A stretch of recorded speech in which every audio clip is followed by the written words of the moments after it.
The SMSF sector continues to go from strength to strength, but there are still some concerning compliance issues among trustees.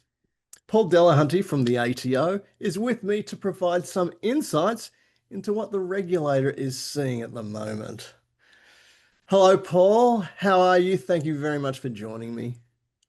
Hi, Darren. Great to be here again, presenting on behalf of the ATO for the upcoming SMSF Trustee Day. We're very excited to have you on board. We might start by just seeing what the current SMSF landscape looks like from an ATO perspective. Yeah, so it's been really interesting in terms of what we've seen in the last few years. There's been quite a bit of growth in the industry. And I guess in recent months, we've also experienced the highest number of new registrant applications that we've ever received. So for 2024-25, the increase year on year was just under 30%. And this presents a number of challenges for us as the regulator to get everyone processed and into the system. And the growth of new registrants has also been reflected in the statistics for the industry, with almost 650,000 SMSFs now being registered, with a total estimated asset holding which has now gone past $1 trillion. So in the context of growth, there's obviously a lot of new people getting involved in SMSFs. And as a regulator, we're conscious of those that may have an interest in starting an SMSF, but may not be fully across all of their legal obligations once their fund is established. So as part of the upcoming presentation, I'll be talking about some of the support products that we've now available to assist trustees in running their SMSF. Now, speaking of people starting SMSFs, the issue of scammers and promoters or incorrect promoters has been in the news quite a bit recently. How big do you think this problem is for the SMSF sector? Yeah, so we have seen a little bit of news, particularly out of ASIC, in relation to some large-scale sort of investments that have gone a little bit pear-shaped. So one of the areas that we have been trying to bring broader awareness to the industry is the risk that trustees falling prey to scheme or scam arrangements.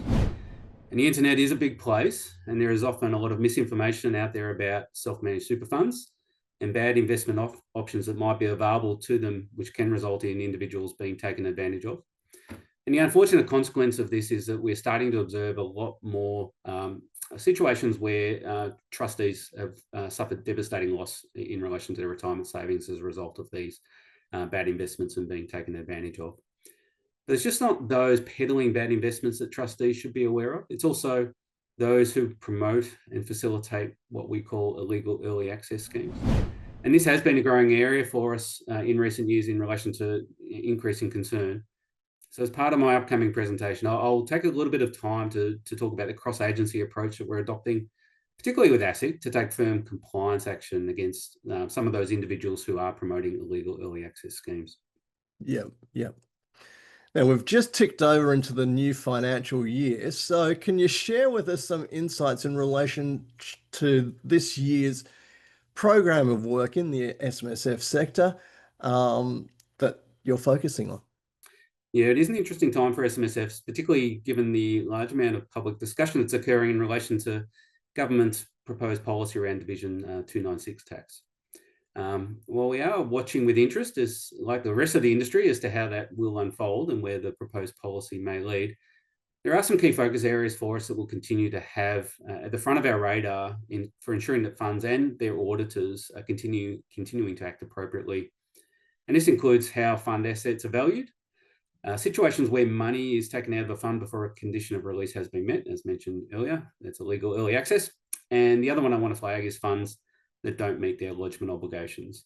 And the lodgement one in particular is a growing area of concern for us. In relation to 2024 SARS, we're in a situation now where we've still got in excess of 100,000 funds that haven't lodged. So we have passed our due dates, and so we'll be bringing some attention to how the current stats line up and the specific action we're taking to remind trustees in relation to what some of those good practices are in relation to running their fund. And from a compliance perspective, we're always looking to improve trustee behavior as far as that goes. So can you share with us any common areas that you keep seeing that are worth recognizing? Yeah, so we do see some areas where we think trustees can brush up. So hopefully bring a little bit of an extra dimension to the presentation as some helpful hints. There's some admin errors that funds make when lodging their SMSF annual return. They'll draw attention to in the session, such as how to correctly report closing account balances. There's also some observations I'll share on where trustees aren't quite getting it right when winding up the fund, and that's creating a lot of administrative burden for them as well as for us as a regulator. So hopefully by providing these pieces of feedback will help improve the trustee experience with how they're dealing and engaging with the ATO. That's great, Paul. Thank you again for your time today.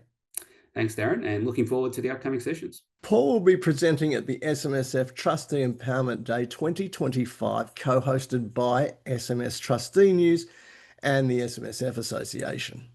The event is taking place in Sydney on the 16th of September and in Melbourne on the 18th of September. To find out more and to register, please reference the details you can see on your screen right now. Well, thanks again for joining me today, Paul, and I look forward to seeing you at the SMSF Trustee Empowerment Day. Thanks, Darren. Can't wait.